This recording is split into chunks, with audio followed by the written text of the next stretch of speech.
Assalamualaikum warahmatullahi wabarakatuh. Alhamdulillahilladzi asbagha alaina ni'amahu zahiratan wa batinah. Wassalatu wassalamu ala Rasulillah wa ala alihi wa sahbihi wa mawala. Berjumpa kembali dengan saya untuk membahas tema-tema penting di dalam Al-Qur'an dan juga hadis Nabi Muhammad dengan paradigma kritis, sehingga kita bisa memahami Islam ini secara rasional. Karena memang syarat untuk menjadi seorang mukallaf adalah kita punya akal. Ladina liman la aklalah. Tidak ada agama bagi orang yang tidak punya akal. Karena itu kita harus memahami Islam ini secara rasional. Jangan sampai pemahaman-pemahaman keagamaan kita justru diliputi oleh takhayul-takhayul. Ini yang membahayakan Islam di masa yang akan datang. Karena di masa yang akan datang, sains dan teknologi akan berkembang luar biasa. Kalau kita memahami Al-Quran, memahami hadis tidak secara saintifik, maka kita akan menjadi orang yang ketinggalan zaman. Kali ini saya akan mengangkat tema kenapa tanggal 10 Dzulhijjah disebut sebagai Idul Adha. Idul Adha artinya adalah kembali menyembelih hewan sembelihan yang disebut dengan kurban. Berkaitan dengan kurban, ada dua ayat yang biasanya digunakan sebagai landasan. Yang satu adalah landasan pendukung, yang satu adalah landasan dasar yang fundamental. Yang pertama yang saya sebut sebagai landasan pendukung adalah kurban yang dilakukan oleh dua putra Nabi Adam alaihissalam. Kisahnya ada di surat Al-Maidah ayat 27. Watslu alaihim naba abnai Adam bil haqq idh qarraba qurbanan fatuqabbala min ahadihima wa lam yutaqabbal minal akhar. Qala la aqtulannak qala innama yataqabbalullahu minal muttaqin. Di dalam ayat ini dijelaskan bahwa dua putra Nabi Adam melakukan persembahan, melakukan pengorbanan. Kurban berasal dari kata koruba, artinya adalah dekat. Maka kita punya bahasa serapan. Sahabat karib, misalnya ada kerabat dekat. Jadi kerabat artinya mestinya sudah dekat. Tapi dalam bahasa Indonesia kemudian diucapkan dengan karib kerabat atau kerabat karib. Padahal kerabat itu ya karib. Kerabat dekat. Kerabat itu artinya sudah dekat. Nah, kurban artinya adalah pendekatan, usaha untuk mendekatkan diri kepada Allah dengan memberikan sesuatu yang diorientasikan hanya kepada Allah Subhanahu wa Ta'ala. Hanya saja dalam konteks kisah dua anak Nabi Adam ini, yang satu namanya Qabil, kurbannya tidak diterima karena yang diberikan adalah hasil pertanian yang jelek-jelek. Sementara yang diberikan oleh Habil adalah hasil peternakan yang bagus-bagus. Jadi mereka memberikan pengorbanan dengan wujud yang berbeda. Yang satu hasil pertanian, yang satu hasil peternakan. Hanya saja yang satu memilih yang buruk-buruk untuk diberikan kepada Allah, sementara yang satu memilih yang baik-baik, yang terbaik untuk diberikan kepada Allah Subhanahu wa Ta'ala. Ini tadi saya katakan sebagai ayat pendukung. Nah, kemudian yang kedua adalah ayat yang saya sebut sebagai ayat landasan dasar. Inilah ayat yang kalau kita hubungkan dengan peristiwa-peristiwa yang lain menjadi ayat dasar bagi pelaksanaan Idul Kurban kita hari ini. Jadi pelaksanaan Idul Kurban kita hari ini lebih didasarkan kepada sejarah yang dialami oleh Nabi Ibrahim alaihissalam dan putranya. Dalam konteks ini Nabi Ismail. Ada perbedaan perspektif. Kalau di dalam Yahudi yang disembelih adalah Ishak, tapi kalau di dalam Islam yang disembelih adalah Ismail. Ini bisa dilihat di dalam surat As-Saffat. Silahkan dibuka mulai dari ayat 100. Dimulai dari Nabi Ibrahim alaihissalam berdoa terus-menerus kepada Allah Subhanahu wa Ta'ala agar diberikan anak. Rabbi habli minas solihin. Fabasyarnahu bigulamin halim. Falamma balago ma'ahus sa'ya qala ya bunayya inni ara fil manam anni albahuka fangzur madza tara qala ya abatif alma tu'mar satajiduni insyaallahu minas sabirin. Jadi dimulai dari Nabi Ibrahim berdoa, Robbi habli minas solihin. Robbi wahai Tuhanku, berikanlah li kepadaku minas solihin, anak yang termasuk orang-orang yang soleh. Fabasyarna, lalu atau maka kami berikan kabar gembira kepada Nabi Ibrahim bigulamin, dengan seorang anak halim yang penyantun. Tetapi ketika anak itu baru beranjak besar, falamma balagha ma'ahu sa'ya, ketika anak tadi itu sampai pada usia yang dia sudah bisa as-sa'ya, itu bisa diartikan dengan lari cepat gitu. Falamma balagha ma'ahu sa'ya qala ya bunayya. Kemudian dia mengatakan, Nabi Ibrahim mimpi nih. Kemudian dia menceritakan mimpinya, ya bunayya, wahai anak kecilku, ini sesungguhnya aku, iku aro, melihat. Sopo aku melihat fil manami, di dalam mimpi, di dalam tidur itu melihat, berarti mimpi. Anni azbahuka, aku menyembelih kamu. Fangzur. Fangzur, nah ini, maka kita harus bernalar. Nazoro artinya melihat. Melihat pakai apa? Melihatnya enggak pakai mata, tapi melihatnya pakai pikiran. Fangzur. Maka bernalarlah kamu. Fangzur. Madza taro? Apa yang kamu lihat?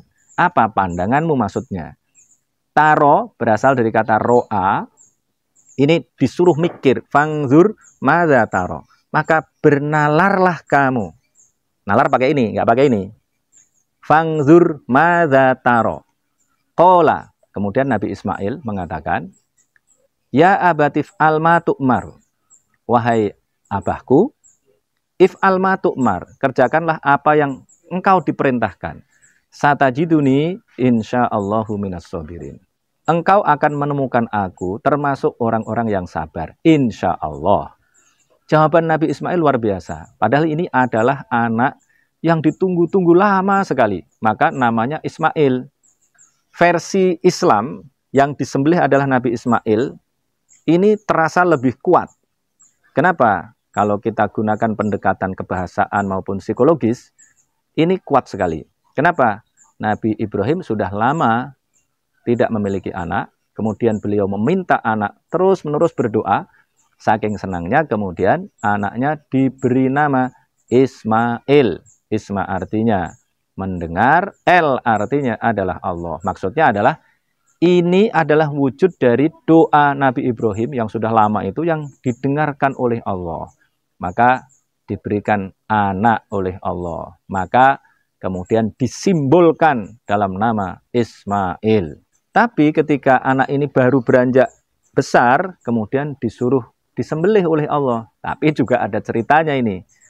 Ini kalau kita baca tafsir-tafsir, ini ada ceritanya. Ceritanya adalah Nabi Ibrahim pada saat itu berkorban banyak sekali. Di dalam khutbah saya waktu Idul Kurban kemarin saya sampaikan, Nabi Ibrahim berkorban dengan jumlah yang sangat fantastis. Beliau berkorban 1000 ekor kambing, 300 ekor sapi, dan 100 ekor unta. Ada juga yang kemudian bertanya, ini jumlahnya kok banyak sekali, bagaimana cara angonnya? Ini cara berpikir orang miskin sepertinya kalau begini ini. Jadi kalau kita berpikir menjadi pengusaha, ya tidak begitu. Sekarang ini kalau kita jadi pengusaha, justru aneh kalau kita punya kambing cuma 4. Bagaimana cara ngasih makannya kalau cuma 4? Kan tidak ekonomis. Nah, justru yang bagus adalah memelihara kambing dalam jumlah yang banyak. Pelihara sapi juga dalam jumlah yang banyak. Caranya bagaimana? Tentu saja dia punya cara sendiri. Nanti kita bicarakan di lain waktu. Nah, karena berkorban dalam jumlah yang sangat banyak, kalau kita kurskan rupiah hari ini mungkin bisa sampai 15 miliar ya. Berarti Nabi Ibrahim ini adalah orang yang kaya raya. Maka sering saya katakan bahwa tidak ada Nabi yang miskin, itu tidak ada. Karena Nabi ini kerjaannya adalah perjuangan di jalan Allah. Dan berjuang pakai harta kekayaan. Wajahidu bi amwalikum wa anfusikum. Berjihadlah kalian dengan harta kalian dan jiwa kalian. Nah, Nabi Ibrahim berkorban. Korbannya sedemikian banyaknya tadi. Maka kemudian orang-orang pada terkaget-kaget, terheran-heran, pada takjub mereka. Kemudian Nabi Ibrahim mengatakan, ini agak terkena nih, psikologisnya kena nih Nabi Ibrahim. Maka dia kemudian mengatakan, jangankan cuma kambing, sapi, dan unta. Kalau saya punya anak laki-laki dan disuruh mengorbankan, maka akan saya korbankan. Ini semacam nazar namanya. Maka kemudian betul-betul diuji oleh Allah. Nabi Ibrahim ini cuma sekedar ngomong, lip service saja, atau benar-benar berbicara seperti tadi itu berdasarkan keikhlasannya kepada Allah Subhanahu wa taala. Maka ketika Nabi Ibrahim benar-benar diberi anak laki-laki, diingatkan oleh Allah dengan ada mimpi tadi. Kemudian beliau sadar bahwa ini adalah sesuatu yang harus beliau jalankan. Tapi tentu saja sebagai manusia yang punya akal tadi, kemudian dia mikir, ini mimpi yang benar-benar perintah dari Allah atau bukan? Maka ketika terjadi mimpi, itu terjadinya pada malam tanggal 8 Dzulhijjah, maka tanggal itu disebut sebagai hari tarwiyah. Berasal dari kata rawa yurawi tarwiyatan. Karena Nabi Ibrahim tadi ro'a fil manam, maka dia kemudian mikir. Rawa yurawi tarwiyah itu mikir-mikir artinya. Karena dia melihat di dalam mimpi, melihat mestinya pakai mata. Tapi kalau dalam mimpi, itu adanya di dalam otak, di dalam pikiran, di dalam imajinasi. Nah, kemudian beliau berpikir-pikir. Sampai kemudian terjadi mimpi kedua. Malam kedua, Nabi Ibrahim kemudian mulai berpikir lebih dalam dan yakin betul bahwa memang ini adalah perintah Allah Subhanahu wa taala. Maka tanggal 9 disebut sebagai hari Arafah. Arafah itu berasal dari kata arafa, artinya mengetahui atau mengenali. Maka kita mengenal dalam bahasa Indonesia ada ta'aruf. Ta'aruf itu artinya saling mengenal. Biasanya digunakan oleh anak-anak muda ini yang mau menikah, tidak mau disebut dengan pacaran, disebut dengan ta'aruf. Itu berasal dari kata arafa. Ta'aruf artinya saling mengenal, saling mengetahui. Jadi hari Arafah adalah hari yang pada hari itu Nabi Ibrahim mengetahui betul setelah mikir-mikir, wah ini betul-betul dari Allah Subhanahu wa taala. Ini adalah ar-ru'ya as-shadiqah. Ini adalah mimpi yang benar yang dialami oleh para nabi yang lain juga. Kemudian setelah yakin itu maka dilakukan persiapan. Maka hari berikutnya tanggal 10 Dzulhijjah disebut dengan Yaumun Nahr, hari penyembelihan. Di dalam surat Al-Kautsar ada istilah ini, fasholli li rabbika wadhar. Ini perintah kepada orang-orang kaya ini, inna a'toina kal kautsar fasholli li rabbika wanhar inna syani'aka huwal abtar. Inna sesungguhnya aku Allah, iku a'toina telah memberikan sopo aku Allah ka ing kamu Muhammad, memberikan ing al-kausaro harta yang banyak. Fasolli maka solatlah kamu, menyerulah kamu, berdoalah kamu.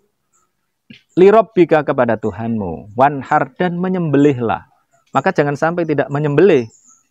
Kita orang yang diberikan kelebihan rizki ini harus melakukan penyembelihan, harus berkorban. Tanggal 10 Dzulhijjah disebut sebagai hari penyembelihan. Yang disembelih apa? Yang disembelih adalah sembelihan. Sembelihan itu dalam bahasa Arab adalah udhiyah. Maka disebut dengan Idul Adha. Hewan yang disembelih itu artinya udhiyah. Maka Idul Adha artinya adalah kembali menyembelih.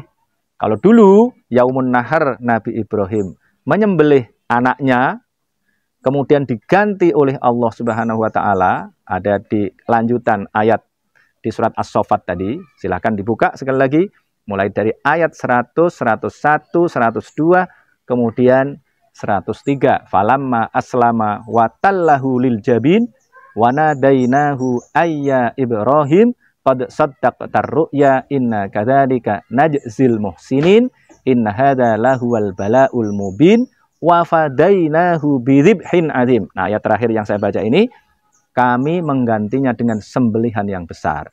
Jadi Nabi Ismail nggak jadi disembelih. Tapi kemudian untuk mengingat peristiwa itu, kemudian kita disyariatkan untuk melakukan kurban, untuk melakukan penyembelihan hewan kurban. Nah, inilah perspektif tentang tadi Idul Kurban, dimulai dari hari Tarwiyah, hari mikir-mikir, kemudian hari Arafah, hari mengetahui dengan pasti bahwa ini berasal dari Allah Subhanahu wa taala, kemudian hari penyembelihan.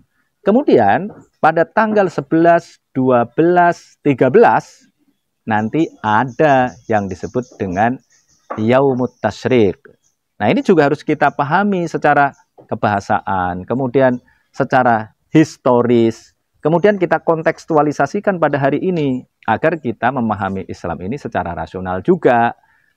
Yaumut Tasyrik, hari tasyrik itu apa? Ayyamut tasyrik itu apa? Hari tasyrik itu apa? Kalau kita memahami ini secara kebahasaan, gampang jadinya. Masalahnya adalah kalau kita buka buku-buku, kemudian yang gampang, paling gampang silahkan buka di Google saja. Tidak usah bilang bahwa belajar kok pada Google. Google itu diambil dari buku-buku, dari kitab-kitab, kemudian muncul di situ. Jadi kita harus berpikir sebagai orang yang rasional. Di banyak referensi, saya menemukan bahwa pendefinisian ini yang kemudian bikin kita menjadi terhalang dari apa konteks sosio-historisnya. Di banyak tulisan, kita temukan hari tasyrik adalah 3 hari setelah Yaumun Nahr. Berarti tanggal 11, tanggal 12, tanggal 13.